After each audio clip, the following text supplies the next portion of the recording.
It's been 2 weeks since the silence began. Not just any silence, but the kind that weighs on your chest like a memory you didn't ask for. A silence that says more than words ever could. And somehow, it hurts more because it's calm. Amanda had expected anger from Lee Wei, or at least confusion, or questions. But what she got instead was a message that felt too peaceful to trust. I'm not here to force you. I just want to be part of their lives. I'll wait until you're ready. And maybe that scared her more than a fight would have, because he sounded like the man she fell in love with. The man who once looked at her like she was more than just a maid in his mother's house. But resentment doesn't just disappear. It clings, tight and stubborn.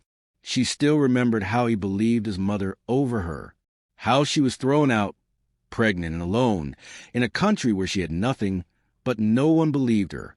So she poured herself into what she could control, her job and her children, until one night, while filling out a school form, she stared at a blank space labeled Father's Name and realized some blanks can't be filled with success or anger. Some blanks demand the truth. Meanwhile, Lee Wei stayed in Nigeria. 3 canceled flights. And 2 small faces he couldn't stop thinking about. Children who looked just like him. He didn't tell anyone, especially his mother, because this had to be done right. Not with pride or pressure, but with care. When they met again, it wasn't by choice. A work meeting brought them into the same room. Amanda tried to avoid it, but she showed up. She decided to face it head on. And there he was, calm and composed, speaking to the team like nothing had changed. But everything had. Later, when the room emptied, he spoke. "Hello, Amanda," he said. "I've been reading up on child development," he said softly. She didn't reply. "I'm not trying to invade your world, Amanda. I just want to be part of what I should have been part of years ago." And all she could say was, "There are things you don't know." "Then tell me," he said, but she shook her head. "I need to leave now." And he answered softly, "Okay." No pressure. And somehow that hurt even more. That night, Amanda stood by her children's door, watching them sleep, and she wondered if she'd ever be brave enough to let them hear the truth. Across the ocean, Madame, who watched Lee Wei's delayed return with suspicion, she picked up her phone and gave one quiet order.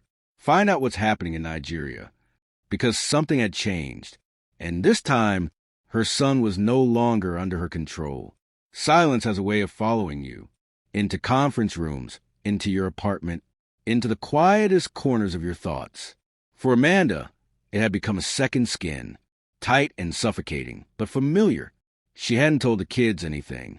Not about the man whose smile lived behind their faces. Not about the love that ended before it even had a chance to begin. Lee Wei had returned quietly. They attended the same meetings, exchanged the same small words. And slowly, dangerously, he began to matter again. She found herself rereading his emails, saving his texts, remembering how he used to whisper dreams in the dark. And she hated that some part of her still missed it. But she wasn't sure she was ready to forgive. Then the pressure began.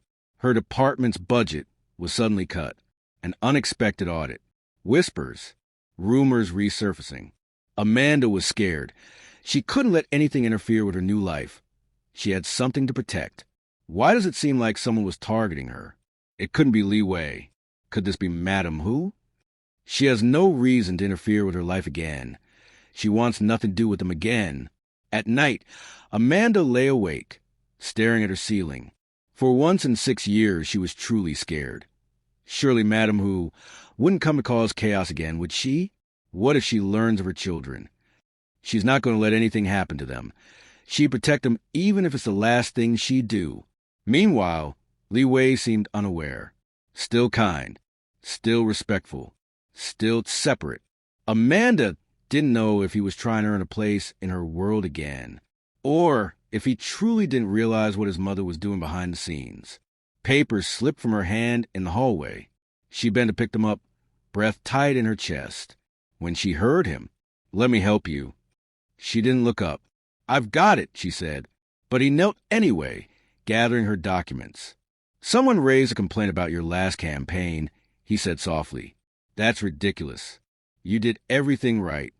She stayed silent. Then he asked, Is someone targeting you? Still, she didn't answer.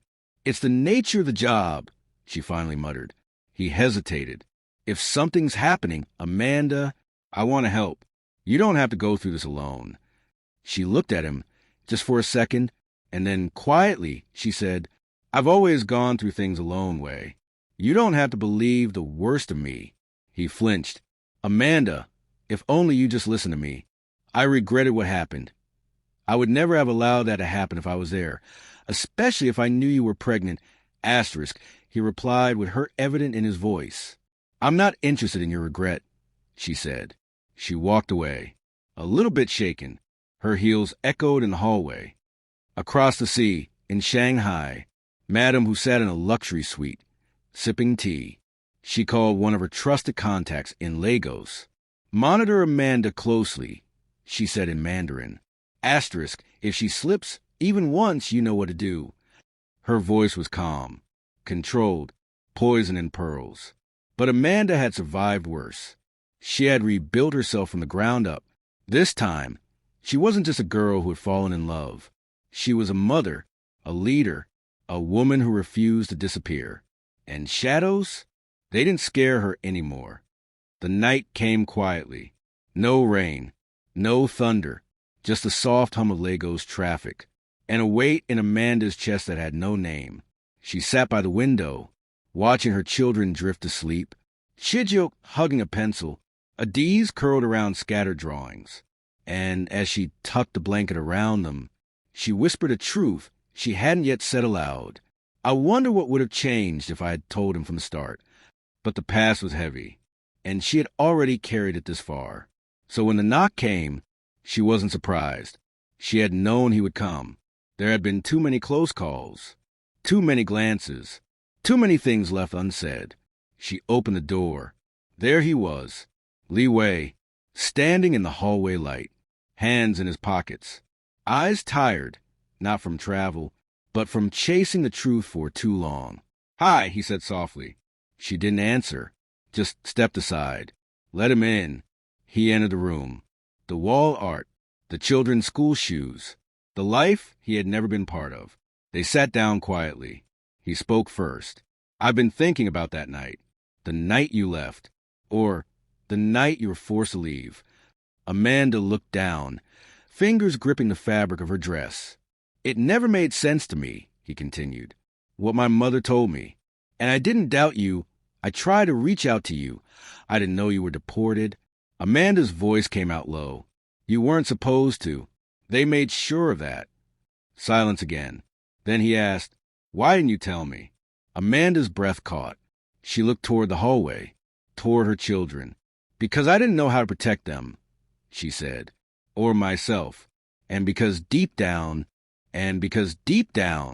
I thought maybe you had chosen their version of the truth. Li Wei sat still and his face tight, wounded, and then, slowly, Amanda spoke the words she had buried for 6 years. I had twins, Wei, a boy and a girl. Chijioke, Adiz. She paused, blinking fast. They didn't ask about their father for years, because I gave them enough love to keep the questions away. But now they're getting older, and I don't want to lie anymore. Li Wei's voice cracked slightly. They're mine. Of course they're, she snapped back, and something in him shifted. I want to meet them, he said, but only if you say I can. I'm going to be present, Amanda. As present as I'll ever be. I'm not going anywhere. Amanda sniffled. You will, she said gently. Outside the window, the night deepened, and inside, something that had been broken for years finally began to heal. But not everyone was at peace.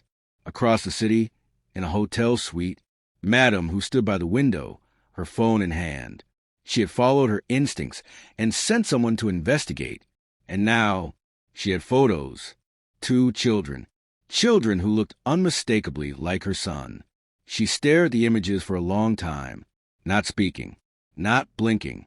She remembered Amanda's tears, the begging, the truth she refused to hear. And now, she had grandchildren, grandchildren she didn't know. Her fingers hovered over the phone, ready to sabotage Amanda's business deal. But instead of making the call, she hit delete.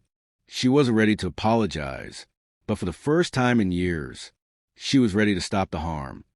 The morning sun crept slowly over the rooftops of Lagos, its light spilling like gold over the city's weathered walls. Through the thin, faded curtains of Amanda's small apartment, that light found her standing silently by the door, her posture steady but her heart burdened with a weight she could no longer ignore. Behind her, Chijioke and Adiz chased laughter in the living room, their giggles rising over the muffled sound of a cartoon playing on the old television. Outside, the city hummed with its usual rhythm, distant car horns, the occasional call of a street vendor. But inside, a stillness had settled, a stillness that knew something was coming. From the moment Amanda had opened her eyes that morning, she had known. Today was not like any other. Somewhere deep inside, something had shifted. Like a door she kept bolted had finally begun to give way. For years she had buried truths, hidden pain, and smiled through cracks, but the day had come when everything she had held back would rise to the surface. The first knock came softly, almost reluctant. Amanda's palms felt damp as she smoothed them against the fabric of her dress, each step toward the door feeling heavier than the last. When she opened it, there she was. Madame Who, sharp, poised, and cold, exactly as Amanda remembered her. The woman who had turned away when compassion was most needed, who had chosen pride over understanding, now stood at the threshold of Amanda's modest home, where peeling paint whispered time and the faint aroma of fried breakfast oil clung to the air. Her gaze swept across the room, pausing on the children with a flicker, something between confusion and disbelief. "You!" Madam Who said, her voice tight, as though each word cost her. "You had kids," her eyes flickered with guilt. "You had raised kids and kept them from us?" Amanda stepped aside, her back straight and her voice calm but unyielding. "No, you kept them from yourself and from him. You didn't just close the door, you locked it." The children stilled. Chijioke's small hand reached instinctively for his mother's skirt, clutching it as though to anchor himself. Then came the second knock, slower, heavier. Amanda's breath caught. She turned back to the door and opened it. Li Wei stood there, older now, but achingly familiar. His face carried the lines of time, but in his eyes, those same eyes, there was something new, regret, and when they landed on the children, his breath seemed to falter. He stepped forward but stopped himself, uncertain. Amanda said nothing. Instead, she turned to her children, kneeling so she could see them clearly. She brushed the braid away from Adiz's face, took Chijioke's hand gently in hers. "Do you remember," she began softly, "how I told you your father lived far away? That he didn't know about you, but that he was kind and strong, and would have loved you if he'd had the chance." Both nodded, eyes wide, caught between wonder and hesitation. Amanda looked up at Li Wei, then back to her children. "That's him," she whispered. "That's your father." The air in the room thickened into silence. Adiz took a cautious step forward, her eyes locked on Li Wei's face as though she was searching for something she needed to believe. Chijioke stayed close to Amanda, blinking rapidly, emotions tumbling through him faster than he could name them. From the corner, Madam Who stared at Li Wei. "You knew?" she asked, her voice low, almost accusatory. Li Wei didn't answer, though his eyes spoke volumes. The stillness stretched until Adiz's small voice broke it. "Can we go to him?" she asked her mother. Amanda's eyes glistened. "Yes," she said, her voice trembling. "You can." The twins moved toward him slowly, like magnets drawn to something both strange and familiar. Li Wei knelt, opening his arms, not knowing if they would turn away or come closer. They came.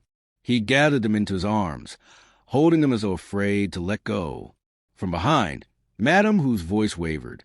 "I didn't know you were pregnant. I'm so sorry." Her eyes on her grandkids. Amanda's gaze was steady. Madam Who turned away, pacing. For a woman who had built her world on control, the unraveling truth was a jagged thing to face. She said nothing more. Li Wei rose, still holding Chijioke's hand, and took a step toward Amanda. "I can't make up for what happened," he said. his voice quiet but firm. "But I want to try. I want to be here. For them. For you." Amanda felt the weight of 6 years pressing against her chest. For the first time, she didn't push it away. She let herself feel all of it, the hurt, the hope, the longing. The storm had broken, and through the cracks it left behind, light was finding its way in. 1 year later, spring in Shanghai had painted the world in soft pastels. The estate's courtyard was alive with laughter as Chijioke chased the D's under a canopy of cherry blossoms, their petals drifting like pale pink snowflakes. Amanda sat on a bench nearby, watching them with a smile she hadn't worn in years. One free awake, filled instead with quiet joy. Li Wei sat beside her, offering a delicate glass of tea. Their fingers brushed, just for a moment, but it lingered. Across from them, Madame, who sat in silence. She still carried her composure, but something in her had softened, though her words, as always, were few. The world was not perfect. It never would be, but it was whole in ways it hadn't been before. And that was enough.